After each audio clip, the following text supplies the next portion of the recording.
Hi guys, how we doing? Welcome back to the Free Hammers podcast. Here as always with Luke and Lee. How we doing, lads? Yeah, good mate, doing good.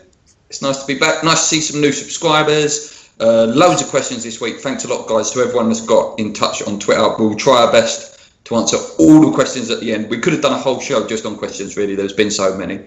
But to start us off, guys, the big news of this week, obviously, coming out of the pre-season, is we've picked up 2 injuries. One, a major one. Let's start with that, Cresswell.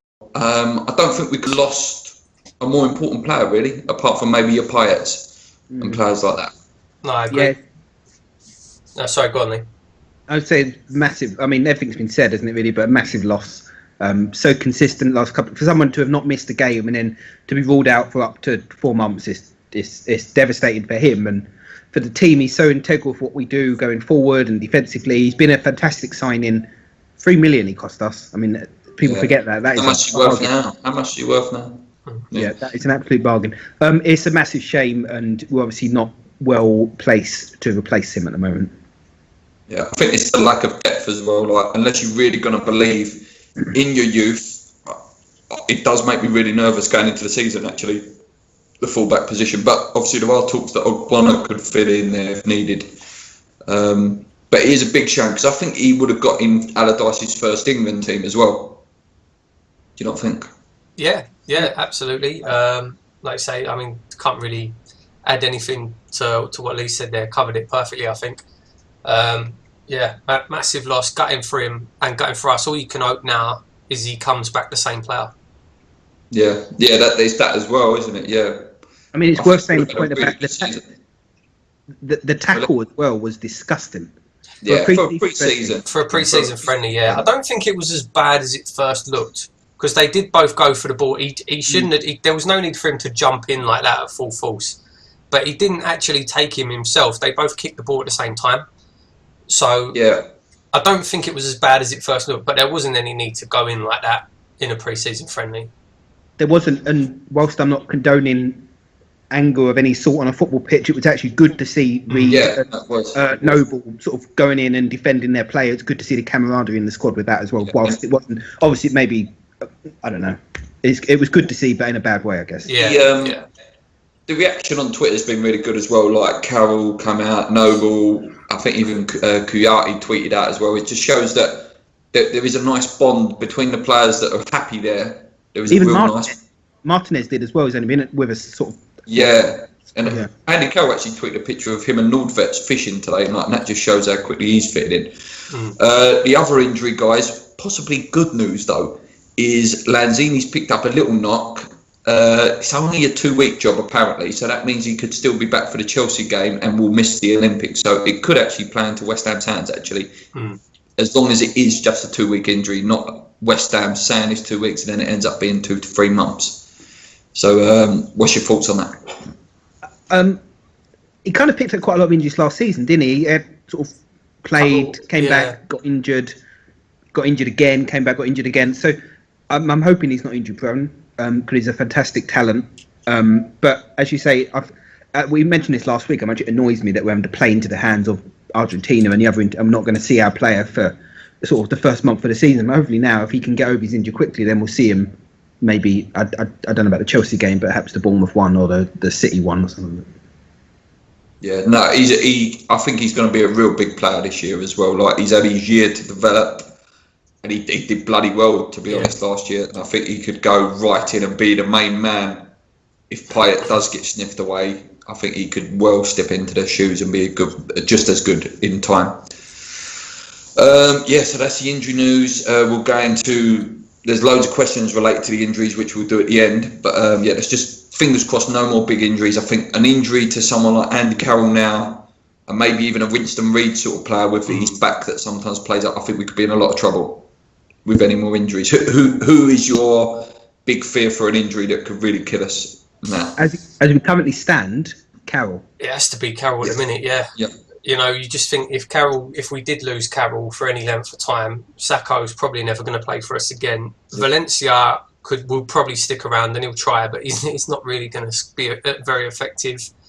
and then He's awful. He's awful. Yeah, then you'd be relying on Fletcher and Martinez to carry you through a season. Yeah.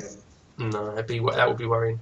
Let's just touch on pre-season, guys. We did it last week, but obviously we did have another game in there.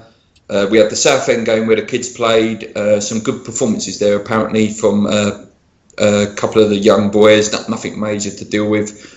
And then there was the 3-0 victory for the first team, which was fantastic. Like some of the performances, again, continues to impress. Faguli, fantastic player, absolutely fantastic player. I'm really, really excited. And Ashley Fletcher, guys, I think we may have a star there. I really do. What's your opinions? If any of you did catch that game, the 3-0 win. Yeah. Sorry, go on, Paul. No, I was going to say that's probably as close as we're going to see to the team, as Lee said in his preview. Probably as close we're going to see to the first team that actually starts on Thursday. And I think that was the first time we looked like it was the first team playing in pre-season. Do you know what I mean? They look fine. They look comfortable. So much better than the last couple of games. I agree about Fletcher. Absolutely. I think he definitely is a talent. And I think he's definitely got a role to play this season. You got to think as well, that is without Payet and Lanzini service as well. Like, to have that level of service without those two as well, it just shows that there's a bit of depth in there as well. It was good link-up play between the wingers. I mean, technically they're meant to be on separate sides of the pitch, but they were getting quite close to each other at times, and nice sort of one-touch football. And and there's pace in the team, isn't there? Pace, and the other thing I know was enough getting stuck in. I know we talked about their player with the nasty foul, but I think in the first half, Chiati committed about 7 fouls in that first half. I know it's just because maybe you're tired and you just give him a little clip. We were certainly getting stuck in. And it's good to see. I've been impressed with again. I have slated him for years, and he did have a great season last year. But I am impressed with Mark now. I have to say he's really he's taken that captain's mantle. I know it's only pre-season, but he seems to be a very big leader on the pitch now. For me, I'm really impressed with him. I have to say. So that's pre-season, guys. Another point on pre-season. Sorry. Diego Poye, interestingly, played with the development squad, not the first team. So I think it's safe to say that his West Ham career is injured. Was he injured? He played at the Southend match. I'm pretty sure he played. He played in America as well. Played in America, but didn't play. He didn't go to Austria and played with the development squad. So I don't know if there's a transfer coming up or he's had a little injury. To be fair to him, that is probably our hardest position to get into. That midfield, you've got the first 11 picks itself, and then probably the first 4 behind him pick themselves as well. Like, obviously, Noble Kouyaté, then you've got your Nordvets, you've got your Obiangs. That is a bloody hard position to get in. That really is. That holding midfield role. Yeah. Lee's previews, I think, has just gone out on the Europa League. I'm really excited. I'm really excited that some competitive football's going to come back. Lee's really updated us with his knowledge of the team. Please check that out. There's no point in us going too much detail into the team we're playing. But who do you think is going to play? I've read that Oxford's been drafted over there now, so there's a good chance he could play. So, what do you think? What are your hopes? I think Lee pretty much got it spot on in the preview. I think that's probably exactly the team that we'll see with Fletcher and Carroll. Well, I don't know. It's interesting. It'd be interesting to see whether he starts Fletcher or not. He may not even start Carroll. I think he's going to have to. I don't know how good this team is. No one knows how good this team is. No, I don't think they're going to want to take any chances, though. Although the thing is at the moment, because we haven't managed to bring a striker in, Carroll's really the main man, isn't he? So they might want to save him for... Yeah, that's the impression I get as well. It's like, are they scared? Because if we know Andy could break down any point. So I don't know. It'll be interesting to see who starts up front. But as far as the defensive midfield goes, again, obviously, left back is a position that, again, I think Lee's called it right with Byram. I think the selection there was pretty much spot on. Or would you go? Obviously, there are rumours of going 3 at the back with the 2 wing backs. Is that a possibility? Possibly. Do you know, I've just come from my head. With Antonio's going to play right back, but if you play 3 at the back, then that actually plays to his strengths a little bit more because he can then It's more of a winger, isn't it? Yeah, but then you take away. Then you don't have the winger, so then you wouldn't be playing Feghouli and Toure. Yeah, that's true. Yeah, you take away the winger, don't you? Yeah. I mean, you can technically still play Wigan when they stayed up one year under Martinez. They were playing 5 across the back and then also 2 wingers. 5-2. Yeah, you can play a 5-2-3, which is it leaves you a bit thingy in midfield. They'd have to drop and come in, wouldn't they? Like a 4-4-2 that becomes a 5-3-2. Mm. Yeah. I don't know. There's loads to be played about with this year.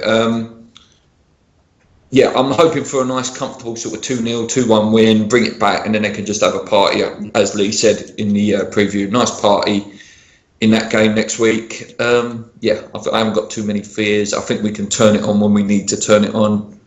And if we are in a bit of danger going into the leg when it comes on, I'm sure they'll bring the main man on, Payet, to have a little cameo, and he'll pull something out of the bag anyway. I said in my preview, again, check it out, but away from home in Europe, don't care, you playing against a draw is a good result. But I think we'll get the win. Yeah. I would hope so. Yeah. Who did you put in goals, Lee? I can't remember. Was it Randolph? 100% Randolph. I think it'll 100% be Randolph. Yeah, it will. Yeah. Let us know your predictions, guys, for the Europa League. What your hopes, how far do you think we'll go? Yeah, I'm hoping for a really good tournament. We've said it for the last 2 or 3 weeks. At least the group stage this year. At least the group stage. Now, guys, dare I say the next topic? I've got it down on my board here. Lack of transfers / missing targets. Guys, if you want to go in, if you want to sit on the fence, let's go. I'm getting worried. I'm not going to lie. I'm getting worried. Yeah. I'm getting worried, and please indulge me for a second, but I'm not getting worried to the extent that this sort of nervous breakdown people seem to be having on Twitter, that, you know, all of a sudden we're a tin pot club, all of a sudden our owners are terrible, all of a sudden the whole world's going to end. Other people are taking care of that, doesn't matter about West Ham. And all of a sudden everyone thinks it's an absolute disaster. We were the 7th best side in the Premier League last season. Okay, actually, scrap that. We were the 4th, 5th best team in the Premier League last season, but by league we finished 7th, so fair enough. Okay, and if you look, and I've done my research at what other sides have done, and there are only 1, 2, 3, 4, 5, I'd say 6 teams that have done either equal or better business than us so far in the transfer window. Chelsea have done brilliantly with Kante and Batshuayi. Liverpool have bought in Mane, who's inconsistent at best, and a couple of players in the German league who we've never heard of. City and United have done good business. United have done the best business so far. Middlesbrough have done some good business. They've got Fish and Negredo. Victor Valdez has gone there. Spurs have bought Janssen, who I can't think of many players that have gone from the Dutch league to the Premier League and been a success. And Wanyama, who spends half his season suspended. I am not as worried as people make out. We've done some good business. We've been frugal when we needed to. We've not been silly and paid stupid wages, like we're being held to ransom and then ruining our club for future generations. I just think everyone needs to take a step back, calm down. We're not as bad. We're not in a bad position as people are making out. Right, I agree. We're not in a bad position as people are making out, but at the same time, I don't think it's just the fact that we're not made inside. I agree. I don't think it's the owner's fault. It's not the owner's fault. It's not the club's fault. They're trying. They really are trying. I see a few people saying, they're not spending the money to get these players across the line. That's rubbish. You can see that from the bids that we were putting in just for Lacazette alone, that were getting rejected, and like the bid that we had for Batshuayi that was accepted, the bid that we've had for Baka that was accepted. They're trying. They're really trying, but the players are not interested in coming to West Ham. That, as we've said before on the podcast, that level of player, we're not there yet. We're not there yet. But on the other hand, we do need a striker. That was the one thing we were lacking last season, was a goal scorer. That was the one thing we were lacking. And what worries me isn't the fact that, we need to sign this, that, the other, just for the sake of it. We're in Europa League now, right? We're just moving into a new stadium. This is our chance for our club to push on. And to do that, we need that striker. If we don't get it, are we going to miss the boat? Is that our time gone? That's my fear. I can see us, don't get me wrong, we've got a fantastic midfield now. The midfield is world class. Defence has got some world class. But as Paul said, it's that that little step, and it literally is. I remember Newcastle being there for years, where it's like they'd go and buy a striker when really they needed a world-class defender. We're the other way, that one striker away from being top club. And that's what I fear. If we're relying on Andy Carroll, and I think Hammer and Talk said it, Valencia and Sacco, 2 players that don't want to be there, I'm worried. I am worried. Again, I don't blame the club, but some moves need to start happening. Even like I say, I called it, it's controversial, go and buy Jermaine Defoe for about 8 million. He's going to score goals. Someone like that. We need someone quick and not just a gamble. We need someone Premier League who's been playing in the top 10, like a Shane Long, someone like that. He decided to buy someone. Yeah. If I may, again though, kind of a plea to West Ham fans is lay off the owners. Seriously, I mean, they're getting a lot of grief at the moment, and they are working on. I mean, we had Dave Sullivan on the show, and he was good, and he was telling us about his dad and the phone bills that he works up. The guy works up. We are one of. Can you name many other clubs in the Premier League or in the Championship that have fans as their owners? We're in a very fortunate position. If we own the club and we were multi-millionaires, I don't think I could control myself to not want to spend ridiculous amounts of money because I want the best for our club. It must be so hard for Sullivan and Gold not to say, oh, I'm going to put everything into this because it's the fact I want us to do. I mean, lay off the guys, and Karen Brady as well. On that then, what about the Ben Yedder deal then? I think we said it. Dave actually did mention it about being told to overpay for him, and obviously things have collapsed. What do you think then? Like they're saying they wanted a loan deal because they're worried about his height and stuff. Yeah, I think if that's one thing where I will say I don't agree with the owners. If it's true, again, this is all speculation, but if it's true that they've decided no, they don't want to buy him outright, they want to bring him in on loan. The price that's being quoted around the press is they want 8 million for it. That's nothing. £8 million it's nothing. No. For the sake of for the sake of missing out on him because you want to try and get him in on loan instead, I think that's a bad decision. Pay the 8 million. As well.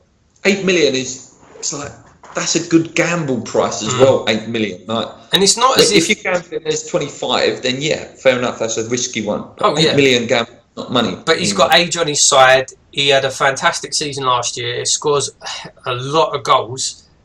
Take the risk. That's one where I would say you've got to do it. For £8 million, you've got to go for it. Get him in. If it doesn't work out, you're not going to lose that much money. Even if you sold him back to France, you'd still get at least 5-6 million. Do you know what I mean? So you might lose 2 million, but then you'd be paying that for a loan fee anyway. So I read earlier that it's Bilic who has said he's too lightweight, not the owners. Again, well, even then, I couldn't agree with Bilic there. I mean, how can you? Again, we've talked about this before. How you can say Ben Yedder is too lightweight when he's pretty much the same size as Aguero? He's not that much smaller than Lacazette.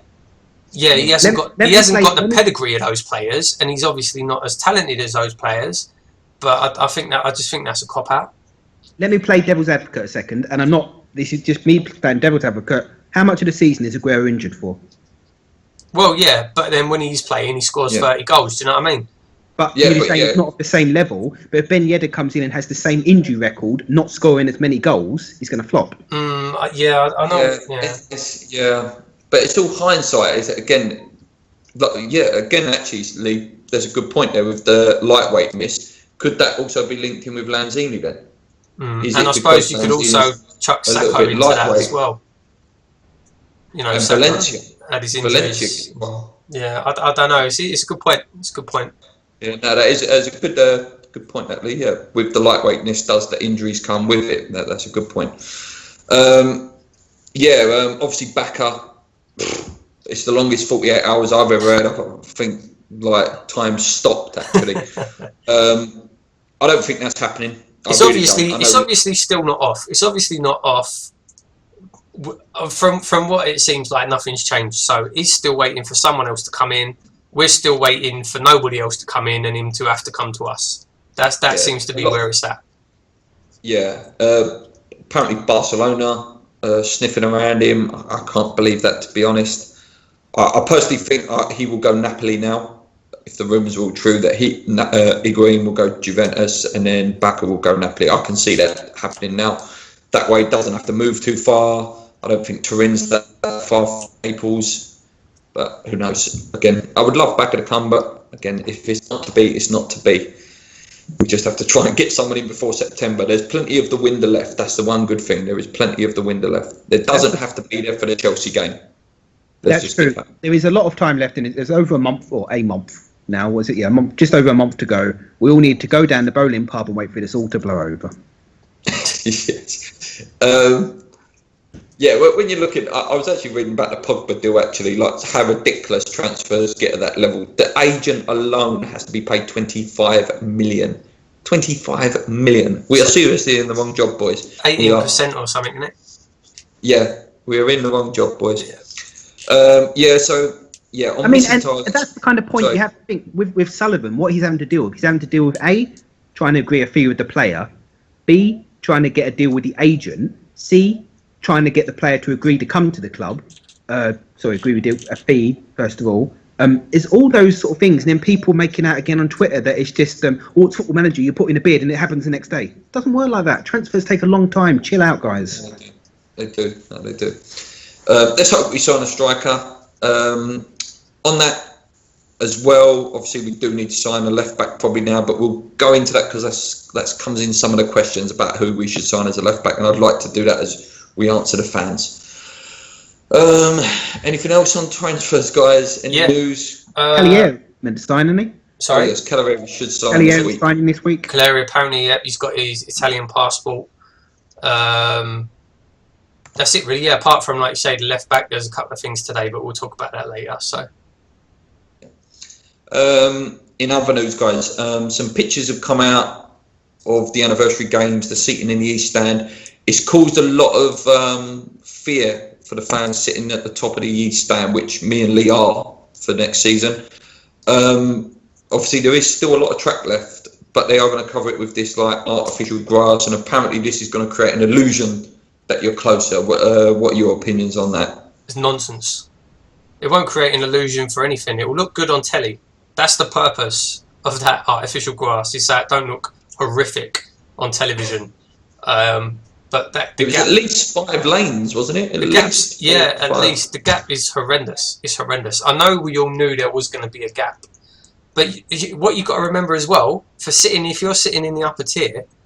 But first of all, let me just say this: I think the stadium looks amazing. I think it looks fantastic. I think when you go in there, it's going to look amazing. It's going to blow you away. But for watching football week in, week out, I don't know. Like I was going to say, you've got that gap where the track is, which is going to be covered by artificial grass. Then if you're in the upper tier, you've got another gap between the top tier and the lower tier. It's huge. It's huge. I mean, everyone says about the sight lines are brilliant and all the rest of it, which I'm sure they are. But that is some distance from the pitch. Yeah. And you can't judge it by a phone camera pictures as well, because that is not your eyes. No, it does look further. It does look further away on pictures than when you're actually there. That's true. But regardless, it doesn't matter how you shake it. That is a huge gap. It is going to be a long way. But I remember at Wembley, like I'm trying to defend it as much as I can. I remember at Wembley playoff final, I was back row in the gods, and I still could see everything. So it's not as high as Wembley, but then again, Wembley is closer to the pitch. So I don't know. I really don't know until I'm there. That's the on thing. Thursday with Lee. Yeah, next Thursday with Lee. That's the thing. We won't know until we're there. I mean, I'm sitting. Obviously, I've got seats with views for the Juventus game, which is at the top of the. It's right at the back, isn't it? It's about 4 rows from the back. So it'll be interesting. It'll be interesting to see what the view is like. I'm sure, like I say, I'm sure the stadium itself is going to look incredible. But one thing I did see as well today, the screen that's meant to be going, the biggest screen in Europe and all that. Apparently, that's not going to be ready until October. Yeah. Lady Brady said that, didn't she? Yeah, and she also said that the wrap will start going up this week. So you would assume we'll know the stadium sponsor this week as well, because the sponsor's name is on the wrap. Yeah, it's not been officially. Well, it's been announced, but not officially. Yeah, usually it is that Mahindra, but it'd be good to get that officially announced. I'm very calm about the whole stadium thing. I'm going to reserve judgment until I've been next Thursday. What I will say though, and the slightly worrying thing for me, is the getting out after the game business. Yes, Again, there was a lot of stuff on the internet from journalists and people that have been there saying that it takes the best part of 2 hours just to get to Stretford Station, and there was bouncers stopping people going into Westfields, which seems ridiculous. Because if you're meeting someone after the game, you want to have a bite to eat, you want to have a drink, you want to go and watch a film or something, or do a bit of shopping. I don't know. I assume a lot of blokes as well will go, there you go, love. You can go shopping for a couple of hours, and I'll meet you straight after. But or in this modern day, it could be the other way around as well. Yeah, it could be the other way around. Yeah.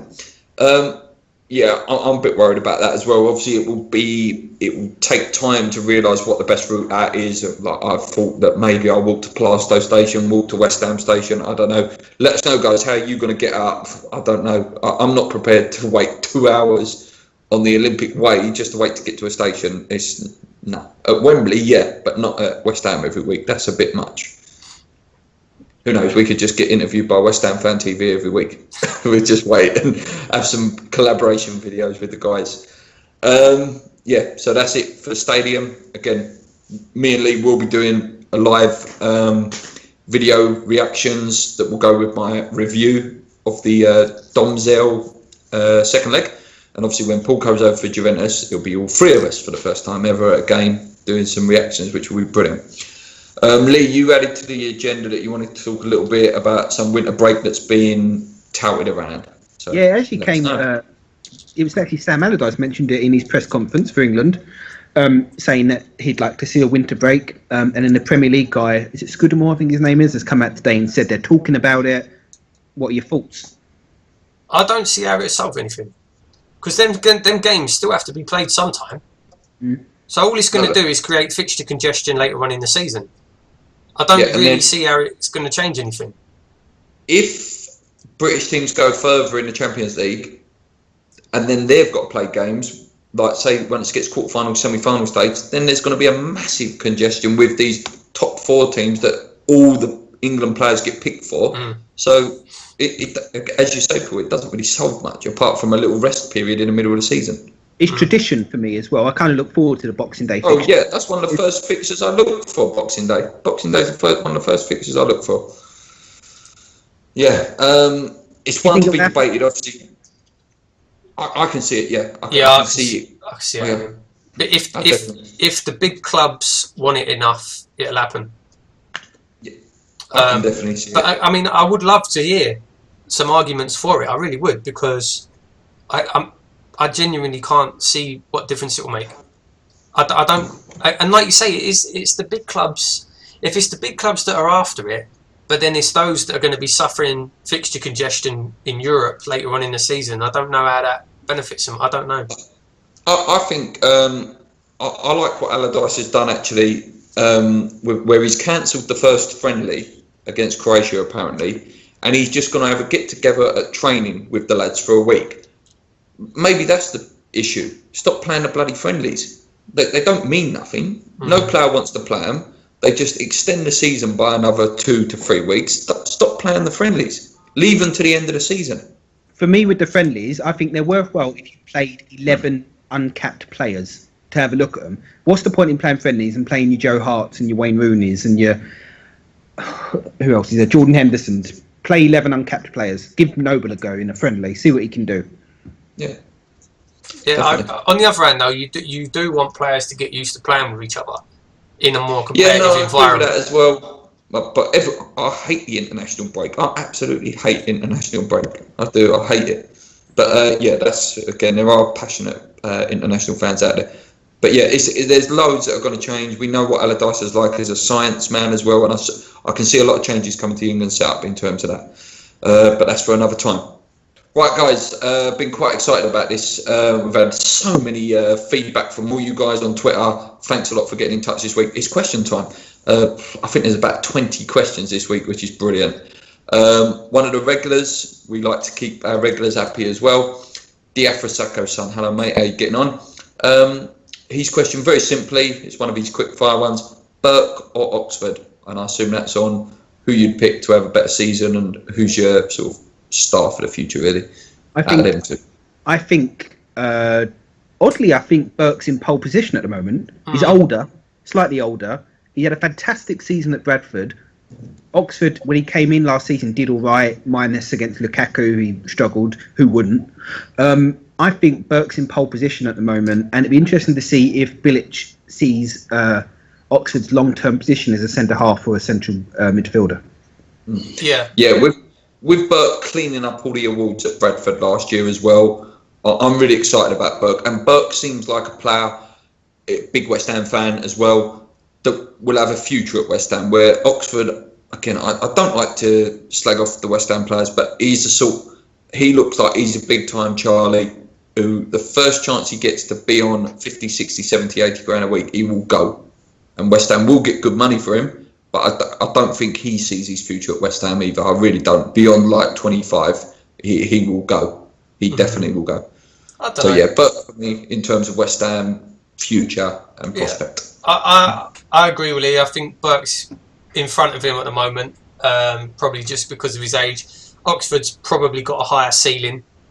Long term, he'll probably be the better player. But yeah, for this season in particular, I think we'll probably see more of Burke when we do Oxford. But both of them, their contracts are running out. Am I right in saying that?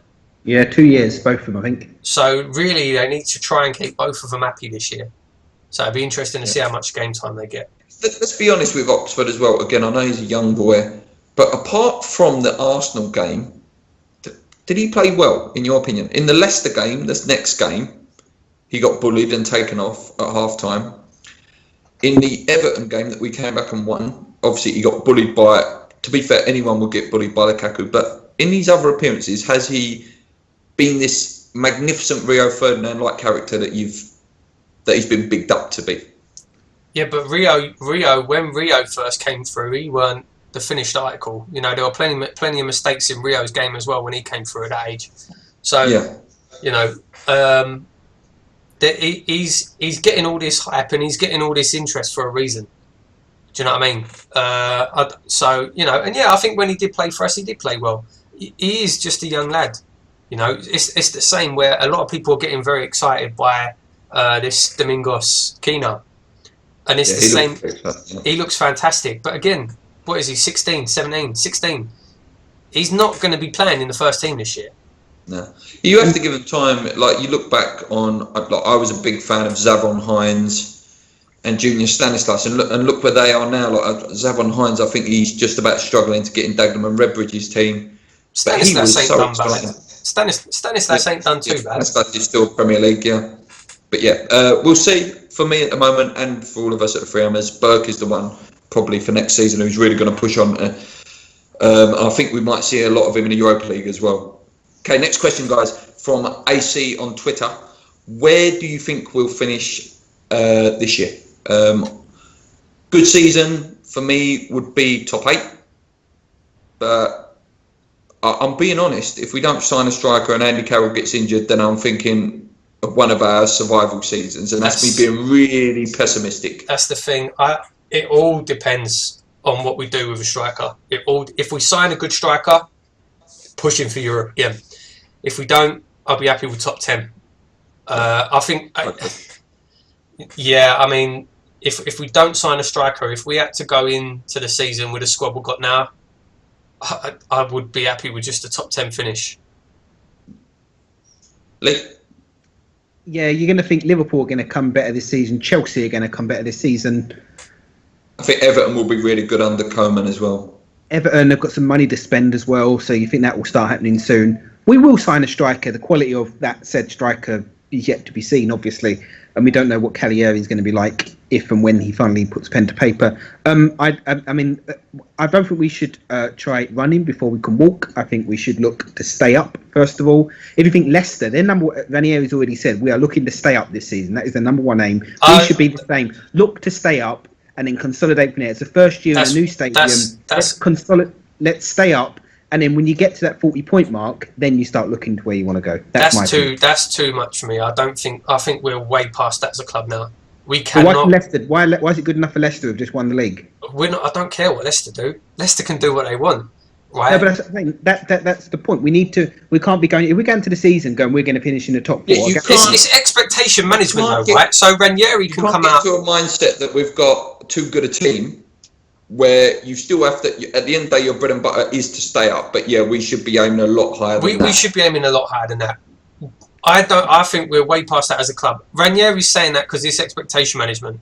They just won the league, so all their fans are going to be expecting wonders this season again. He knows it's probably not going to happen, so he doesn't believe they're going to be battling relegation. I'm sure he don't. But he has to say that just to manage expectation. We're way past that. And I know it's funny saying that because it wasn't that long ago that we weren't. But as a club now, we've got to be looking way past staying up. If we finish 17th this year, you wouldn't be happy. No, I wouldn't be happy. But That would be a catastrophic season. But that's the problem. Last season we overachieved massively. No, you said yourself earlier in this video we were one of the top 5 clubs in the country. No, but we still overachieved. We played above ourselves. We did not. We played above our ability, and I think a lot of that was Bilic driving them on. But did we play 10 places above our ability? Sorry, I didn't catch that. Did we play 10 places above our ability? I don't think so. I agree that we overachieved, and that's why I say I'll be happy for a top 10 finish around the 10th mark, not around the relegation zone. That's my opinion, anyway. No. I think it's a consolidation year, personally. Yeah, but because consolidating. We do good one, bad one, good one, bad one. That's how it's been for years. I hope we're past those times. Yeah, though. I don't think. 2006. You say about expectation management. 2006, we got to the cup final. We had a fantastic squad. We had a brilliant squad, and then you play your Rio Cokers and your Harewoods, and your players like that got too big for their boots. And the reason for that was they all thought they were too good, and we ended up struggling. I'm not saying it can't happen. I'm saying it shouldn't happen. No, it shouldn't happen. It shouldn't. But it only takes. I'm not saying I don't think that Payet's this sort of character. I really don't. But it only takes his head to be turned by Barcelona and Real Madrid. We reject it. The transfer window closes, and are we going to get the sulky Payet that apparently dogged his career during his young years, and that's why the big clubs didn't touch him early doors? Are we going to get that Payet? I don't know. I don't know. Winston Reid sulked for a whole year a couple of years ago, where he didn't used to celebrate goals and stuff. But obviously now he's come through that and he's good. But it only takes a couple of players to sulk, and you don't know. Again, I hope this doesn't happen, guys. But really good question, AC. Good debate we've got there. You know, last season, if Chelsea can finish where they finished 12th, 13th, we can finish 17th. I never said we can't, but that's not where our expectations should be. That's what I'm saying. Inwardly or outwardly, because I think it's fine inwardly as a group to say we are good enough to finish blah blah, but outwardly you need to manage the expectations of the fans, because we overachieved last season, and for most, you've seen how West Ham fans are reacting on Twitter this week. But then there has to be levels. I know what you're saying, but there has to be but there does. That's like saying, oh well, at least we've still got a club. If we got relegated, oh well, at least we're still in business. There has to be a level somewhere, and consolidating. But because we overachieved, the way our fans are, anything below 7th is going to be a failure. But it's not. No. I never said that. I'm making an additional point. I'm making an additional point that anything below 7th is going to be a failure for most of our fans. You've seen how they've reacted this week. Yeah, I agree. I agree with Lee on that point. We overachieved last season, and we need to be careful about that and not get for the Sullivan and Gold to get into their heads. Hang on a minute, maybe Bilic is rubbish. And I think they're smarter than that. I think they're smarter. It's quite possible we could lose the first 3 games of the season, isn't it? Chelsea, Bournemouth, Man City, and then what happens? Imagine a striker who's not signed before those first 3 matches. We lose them 3 matches. We're sitting bottom of the league. What happens then? What happens? Well, in terms of fans. Well, the fans are going to meltdown, aren't they? Do you know? They will turn massively. Yeah. Do you know, 2 seasons ago, when we were 4th at Christmas, weren't we, under Allardyce? Fantastic start to the season. The 3rd game of that season, maybe 4th, the game we signed Alex on, we lost 3-1 at home to Sunderland. Our fans turned so badly on the team, on Allardyce. We ended up finishing 4th that year. Just give the chairman some chance to find a player. If we have a rocky start to the season, give the players a chance. Who knows what could happen? It's hard to predict. Yeah. That's it. We can't expect that top 4 challenge. I want it, but yeah. Again, it's great debate. Thanks for the question, AC. Really, really good. He's got 2 more. Who is Al? number one transfer target? Who is Al? Not West Ham, like yours. Who's your number one target that you'd like to get in now? It's got to be a left back now. I think. Yeah.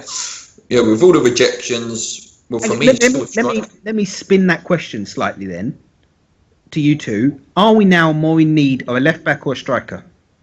Well, we don't have another left back, so it has to be a left back, doesn't it? But obviously a left back. But we need both. It's not one or the other. We need both. No, I think both are the same priority. I'll be honest. I think they're at the same level of priority. So, in terms of number one target for me, I wouldn't like to put a name out there because I don't know anymore. I really don't know. For me, I would say go and get Ben Yedder now. Go and get Ben Yedder. If all else fails, genuinely, I would have been gutted with it earlier on in the window. But if all else fails, chuck 30 million at Liverpool, get Benteke. Yeah, or Boney, someone like that. Just someone. Really. Another good question. Last one from him. Will we sign a top striker? I could debate here for hours, mate, and I really don't know. I honestly don't know. I can see Sullivan's doing their classic backtrack. Again, I like the club, I like the chairman, but I can see him doing we're happy with what we've got. There was a tweet out, I believe, was it Jack or Dave this week? We've got 4 who strikers. said we've got 4 strikers. And yes, Andy Carroll, yes, Ashley Fletcher, Saka and Valencia do not want to be at the club. So for me, there's only 2 strikers. One of them's inexperienced, one of them's injury prone. We've got Martinez. Martinez as well is there. But plus, if Cleary does sign this week, that's another one. So the numbers are starting to add up. We do have numbers, but then, so what? If you have like 5 Modibo Maegas, it's not good, is it? No, we've had promises of that elite striker. We're not going to get the elite. But we hopefully will get a good, half-decent quality one. Thanks for your questions, AC. Great questions.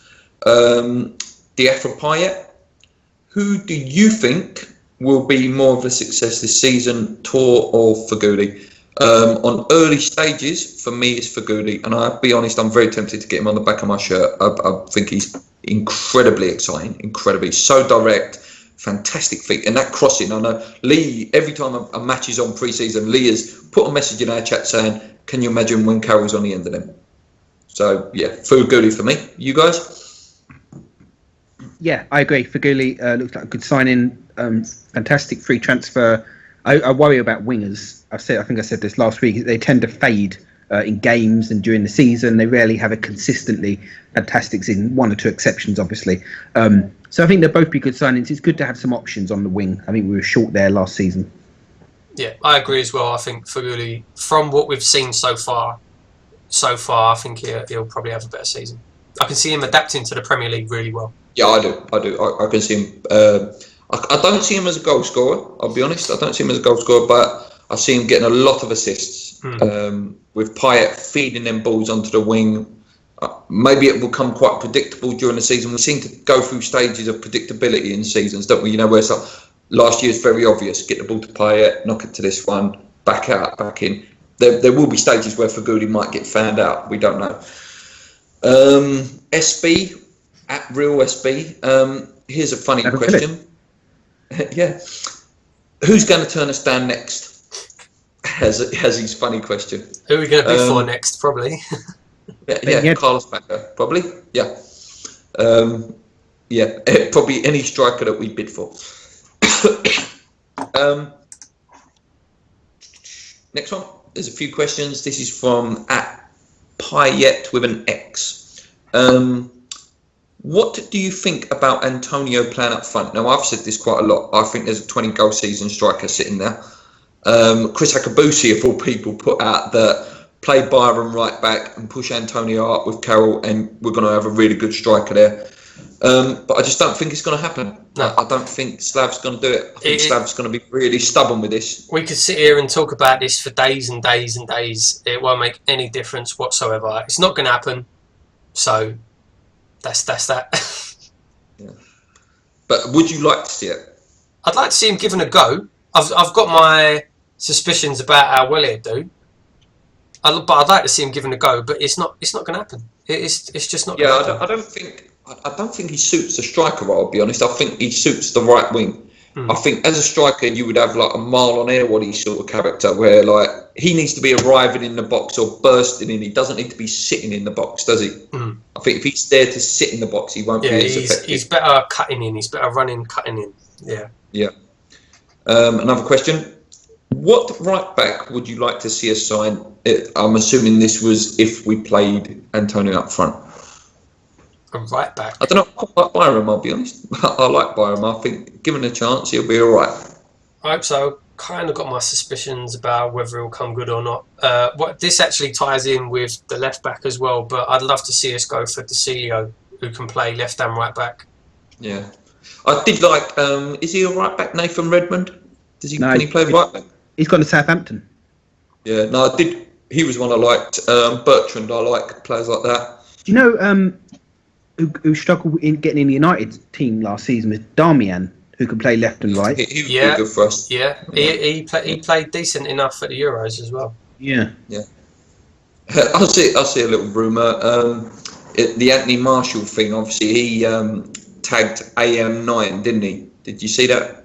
And obviously, Ibrahimovic has been given the number 9 just after Marshall. Let's go and put 30 million in for Anthony Marshall. How about that? Do you know what? Maybe. That actually came up at the start of the window about if they signed Ibra. I'd put a cheeky bid in for him. Why not? At the end of the day, one of them is not going to play.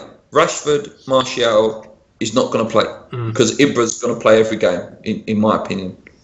So who knows? Another one from him. How far do you think we'll go in the Europa League? As I say, I just hope we get to the group stage. That'd be enough for me. Yeah.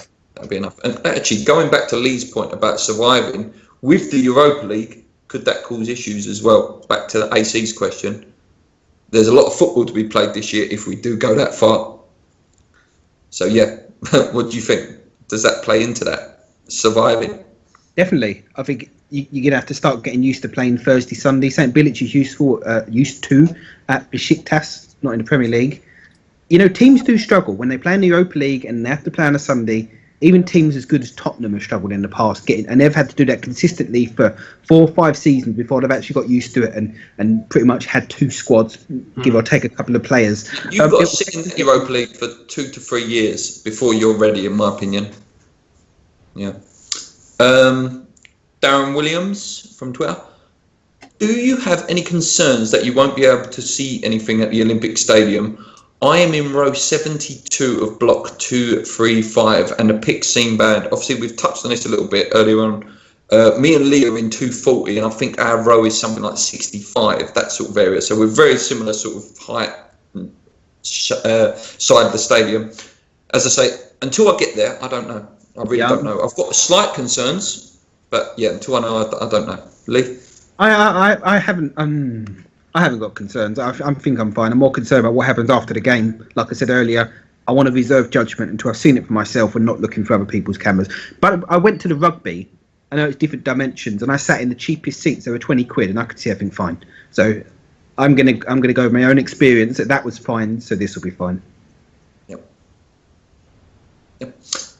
Lofty. We've sort of touched on this already. He says, where do you think we'll finish in the league this year? Now the teams around us have strengthened and we have a lack of signings. We've just touched on that and it caused a big debate. I don't know. It could be anywhere from 5th to 17th, in my opinion, if we don't buy a striker. If we buy a striker, we'll be right up there. If we don't, we don't. So who should we now see as our rivals in the league? Are we looking at Everton, Stoke, Leicester, or are we looking at Tottenham, Arsenal, Chelsea? No. We're in that 5th downwards, or even 6th downwards. Then going back to what I said earlier, I disagree that our rivals have strengthened. I really do. Southampton have lost a couple of players again. City, United, Liverpool, Chelsea, they're in that, or Liverpool maybe not, but the rest of them are in that higher bracket. Stoke has signed Joe Allen, who I think would have done a good job for West Ham. I said that earlier in the week. Other than that, our rivals have not strengthened. We've done more to our squad than our rivals, if you're looking at Everton, Southampton. But again, there's a long way to go in the transfer window. Everton have got some money to spend. Southampton have got some money to spend, so I'm sure they will do some business. But I disagree that our rivals are strengthened. But they've already got, like, Everton have already got Lukaku. You know, who's Southampton got up front now? Now they've just sold. They've Long. just sold everyone. Long. I don't think he's really going to. Yeah, all right. I wouldn't say that. He's a good player, but he's not going to carry their season. No. Gary Corbin. Again, all these questions very, very similar, but we'll answer them. We got Carol Valencia, Fletcher Martinez, and maybe Calorie on loan. Do we still need to worry about a striker and this left back problem? Again, we've answered it a little bit. Yes, we do need to buy a striker and probably do need to either loan a left back or get someone sort of that just can do a job. We need to bring a left back in. If Cresswell's going to be out for a few months, we need to bring. And I don't really agree with that point either. I think if we are going to bring in a new left back, bring in someone to challenge Cresswell. Yeah, if you. You know, like we were saying just a minute ago about needing those two squads to play in all these competitions. You know, competition for places is a good thing. So bring in someone who can challenge him for that position. That leads nicely into the next question, actually from Greg Husband. Now that Cresswell is out for 4 months or longer, who would you bring in to replace him?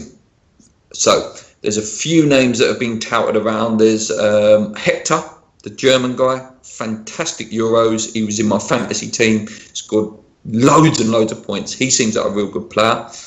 There's that guy that Paul keeps mentioning, that Disfigure, is it? Disfigure. Anyone else? Anyone else? Names that have been touted around? Well, we've mentioned before the show that we wouldn't mind seeing maybe a bid for Kieran Gibbs. And a loan, perhaps. Kolarov or Clichy? Yeah. Kolarov, I see touted him. I think it was Hammer and Talks video actually said about Kolarov. I would take him. The free kick take. The news, according to Knees Up Mother Brown, they put an article out a couple of hours ago. Apparently, we're interested in. I'm probably going to ruin this pronunciation, but Ludvig Augustinsson, who's a 22-year-old Swedish international. Apparently, I'm not going to try and say whatever academy he came from. That's ridiculous. No. But yes, I've never heard of him. But apparently, we've discussed terms with the club already, so that could be a potential signing. Yeah. Ludvig Augustinsson. Look out for the name. From Stuart Fierce on Twitter. Obviously, after the legend that Stuart Pearce. Good name. He touched on something from a few weeks back. Tevez, what's your opinion on this geezer? Supposedly loves our club, but only wants to move if the money is right. We spoke about this 2 videos ago. As we said, if you've not seen it at the time, we said he's probably happy in Argentina. For his whole career in Europe, he moaned that he wanted to be near his family. He missed Argentina. So I've got nothing against the guy at all. You guys? No, exactly the same. Like you say, we spoke about it a couple of weeks ago. Same thing, yeah. You know, he's at that age now. He's probably thinking about ending his career. He wants to finish his career at home with his family. He's at his boyhood club. So no, absolutely nothing against him at all for not wanting to move to Europe again. Would you, if we got desperate though, and it really got down to, I'm talking August 30th, go bosh, 250 grand a week coming in? I don't think he'll come. No. No. I think the only reason he even probably mentioned a figure like that was because it was a ridiculous figure. You know, it was one of them where, all right, it's like saying, yeah, all right, I'll do it if you pay me this much. You know, he never expected us to turn around and say yes. No. That was basically his way of saying no without straight up saying no. Yeah.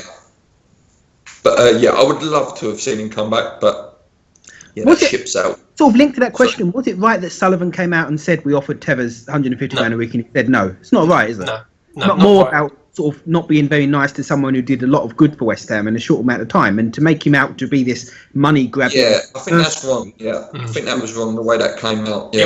It was wrong for him to do that because there was no need for that man's business to become public knowledge. And it was obviously wrong for the club as well because it could have hindered us getting a striker in at the same time. So I think that was a bad move all round, to be honest. Bit of a strange question. The next one from Gaming Scottish. What are our opinions on Glasgow Rangers? They're my Scottish side. I don't want to get beaten up on them, but they are my Scottish side. In what I don't understand. In what way? What do you mean? What's my opinion? I don't know. It just says, what's our opinions on Glasgow Rangers? I'll be honest. It's good to see him back in the top flight. It's like asking what's my opinion on Burnley or something. You know what I mean? I don't really care. I'll be honest. I've always liked Celtic more because I was always a big fan of Hendrik Larsson. But that's what I can say about that. I don't know much about Scottish League. I don't know. But the only thing I do like about Rangers is they did used to have Paul Gascoigne, who probably is one of the best players that's ever lived. That's about it from me on that. Blah. Luke, great name, mate. Underscore WHUFC. How do you feel about the striker situation? Keep letting our target slips, and it seems it's because the club is being stingy. Now, obviously, this is a slightly different angle on the questions we've answered. I don't know about stingy, Luke. I'll be honest. I don't think the club are being stingy. No. They're putting in massive bids, if you believe what you read. Like your Lacazette's 47 million. We went right up to at one point. Backer's 29 million for a 31-year-old. Let's not forget that.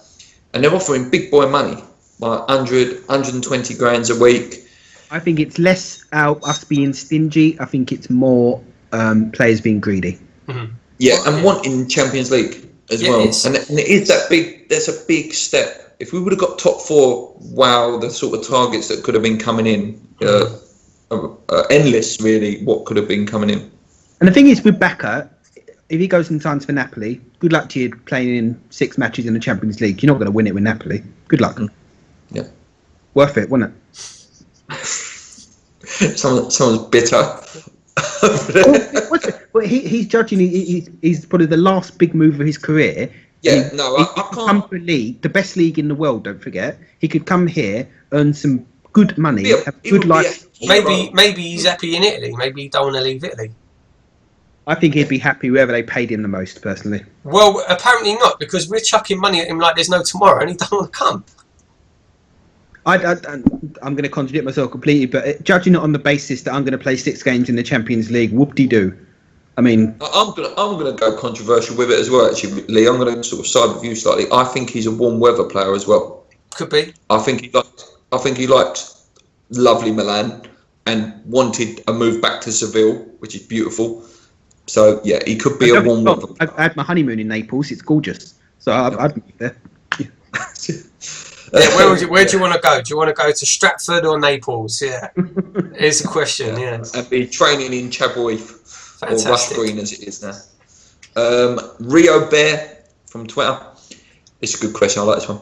If you could bring back 2 West Ham players from the past and play in the current 11, who would it be? Let's go. I personally don't think Paolo fits in the current team. Dean Ashton for me. Dean Ashton would be one. Well, on what we need, Julian Dix. Yeah, I was going to say Julian Dix. Yeah. Dixie and Dino. Yeah, I'll take that. I don't know, maybe someone like Xhaka as well. I'd like to see as a real top quality goalkeeper in there. Well, if you're going to bring a goalkeeper back, it'd have to be Ludo, surely. Yeah. If you want a real top centre half to play next to Reed, I would like to have seen someone like your Stimac or someone like that playing. I'd say you'd have to bring Rio if you're looking at a defender, centre half. Repka maybe at right back, and we push Antonio more forward. Yeah. Let's get, actually, I'll tell you, we'll break that question down for him. Go on. Goalkeeper. Bring back a goalkeeper. Yeah, Xhaka or Ludo. What do you think? Leah, bring back Rob Green. I would, yeah. He was a great goalkeeper. He was, yeah. He was a bloody goalkeeper. Right back. Schemmel. Fully fit Schemmel. 1970s Frank Lampard. I don't know. First season Cole Jenkinson. Yeah, Jenks. Yeah. No, I'm going to say Super Tom. Super Tom. Yep. Made our West Ham greatest 11. Centre backs. I really did like Ian Pearce. I'll be honest. Had his bad injuries, but what a player! What a player he was. Such a shame. He was on the cusp of the England team as well. Left back Julian Dix, Stuart Pearce, obviously. Midfield wise, young Joey would be brilliant in that team, wouldn't he? Like again, we'd have too many pretty players, But yeah, well, how great would it be? Trevor Sinclair would be fantastic in this team as well, in the way we play with wingers and stuff now. Anyone else? Sort of defensive minded, maybe? Well, Parker alongside Chiari. Oh, Scotty, yeah. What a great shout. Yeah. Must they? Yeah. Great shout. And up front, guys? Dino. Yeah, it has to be Dino. Dino, Canute. Bellamy would be great. Bellamy would be great. For the work rate. Yeah, Tony for the work rate. McBenney. Put them up front with McBenney, yeah, we're talking further back, yeah. Someone like that. Yeah, I don't think Paolo makes this team. I think he'd be too much of the same for me. If you take Paya out and maybe put Di Canio in, then maybe that would work. Great question. Thanks for that. Paul, it's time to put you out. I'm ready. Ready. Question from a very famous guy. Right, I know Jay loves it when Paul puts the out on. Let's go for it. So, he says, if you had to buy someone to fill Cresswell, who would you realistically buy? We've sort of half covered it, Jay, but just for you. Yeah, I'd like to see Kieran Gibbs on loan. Paul would like to see... Oh, Disfigure, yeah. Yeah. And Lee? Right now, let me go for, because I said him earlier, the United defender, whose name I've forgotten. What, Damarian? To be completely honest, and I'm very sorry, Jay, I wasn't listening when the question got asked, so I'm kind of guessing. It was left back. Left back, Lee. Who would we have as the left back? Oh, right. Kolarov. Yeah, that's a great shout. Thank you, Jay, for that question. If you've not checked out Hammer and Talk, please like, subscribe, comment, and as always, check out his shit. Okay, let's move on. Next question, guys, from Miss Stacey. Thoughts on the fans' discontent over lack of communication over the season tickets? For me, just be patient. They will come. Lee, Paul, any comments on that? Tickets started to land on doorsteps today. They're going to arrive before the season. The bleeding machine doesn't even work yet, does it? So there's no point having the tickets. I'm still waiting for my UFA ticket to come through. From Twist and Shout. What is our starting lineup for Thursday? Will Slav go with two up top? Will Slav go with two up top? Just quickly on that then. Will Slav go two up top? Yes, he will. Yes, he will. Yeah. If you want more detailed answer, Twist and Shout, please check out Lee's preview. He goes right into detail of what he thinks. We all have input in that video, so please check it out. Last question, guys, from Joshua James Webb. Do you think youth players can fill the gaps left by the injuries that we have? I think in these games coming up, Lewis Page, if fit, is fine to play at left back. He looked good last year against the obviously smaller sides, and he's highly thought of at West Ham. I'd like to see him given a go. If we can save ourselves 5 to 10 million and Page does a decent job, then why not? Yeah, I agree. Dan Potts did a job when we brought him in. When we had some problems there, I think it was a guy called DePrella or something like that that we had at left back. And then Danny Potts had to step in, and he did a bloody good job for a couple of games. Don't forget, we've sent everyone's favourite snooker player, Stephen Hendry, off to Blackburn on loan. I don't know if there's a recall clause in that as well, but that's something to consider. That's all the questions this week. It's been a longer show than usual, but we tried to get in all your questions, guys, because we're really thankful for all the questions that you brought in this week. Please check out at West Ham Banter page. They're very close to sort of the 20k mark now. They only hit 15k. They're trying to build up to the 20k mark so they can do another competition. Please like, please subscribe, leave some comments. Check out Lee's preview for the Europa League game. He'll be back with a review probably a couple of days after. Paul's coming over very, very soon for the Juventus game. We're going to be doing loads of content, loads of challenges. If you've got any football challenges you'd like to see me, Paul and Lee do as part of a new series we're going to run for a few weeks, please drop some in the comments. I don't know, football from the corner challenges, kick-ups, anything. Just drop it in and we'll try it. Okay, keep believing, guys. We're going to sign a striker. Keep believing we're going to have a good season. Come on, you Irons. Let's go. Cheers.